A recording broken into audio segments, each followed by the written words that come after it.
Hello, welcome to this week's version of Business Book Socks. I am Leah, your host, and this week I want to talk about The Lost Apothecary by Sarah Penner. This book was really gripping for me right from the beginning because it's one of those books that takes you on different journeys through different perspectives of different characters. Now, it opens with a character named Nella, and she's the apothecary in 1791, all in the Blackfriars area of London. And Nella is in the back room, a hidden room, in what at one time was her mother's normal apothecary shop, but is now her shop. Her mother's dead, and after her mother passed, she decided to start administering not only the regular healing attributes of an apothecary, but also she makes poisons. And she admits that Nella talks about her journey being that she only allows the poisons to be used on men, and everything that she makes is only for the good of women.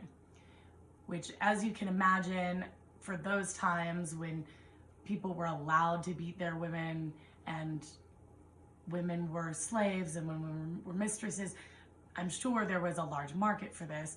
So the next chapter, it goes to a character named Caroline in present day London, who has just learned that her husband has been cheating, and she decides to go on their 10th anniversary trip to London without him.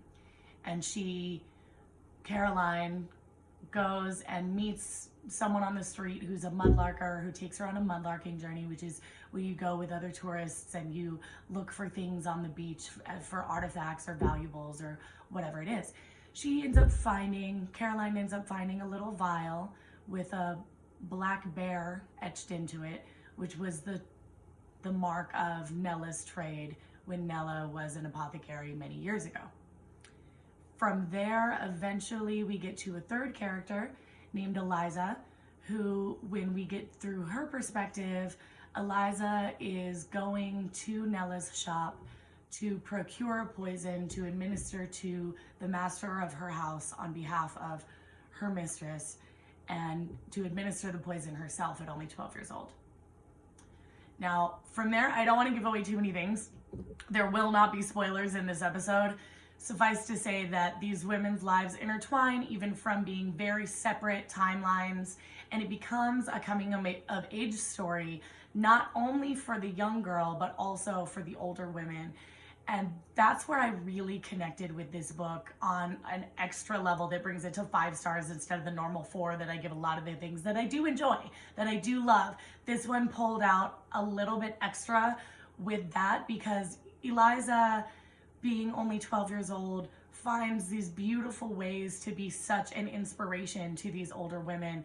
And for me personally, the way that I interpret the story is that even the older women are able to learn so much from this younger one, and it's a mutual exchange of life-changing, beautiful story for all of them.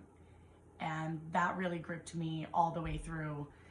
If you want to go to Goodreads, if you follow my Goodreads, I did mark some quotes, but I don't want this review to be too long. So if you're interested in the quotes that are sticking out of the book right here, go ahead and check out my Goodreads. All of the quotes that I was really interested in are on there. If you're interested in this book, check out mybookshop.org, link below. Oh, look, Maltov my cat finally just made her first appearance on the show, everybody. Aw, say hi to Maltov. This is my little book buddy who steps all over them and will knock them out of my hand when she wants my attention. Show me your book buddies. If you want to, leave a comment, like, subscribe. Show me who reads books with you. Thank you for tuning in. Next week, I will be in a special place. I will not be shooting here next week, so make sure and tune in next week to see where I'm at in the world. Thank you all. Bye, Book Dragons. Bye, Maltov.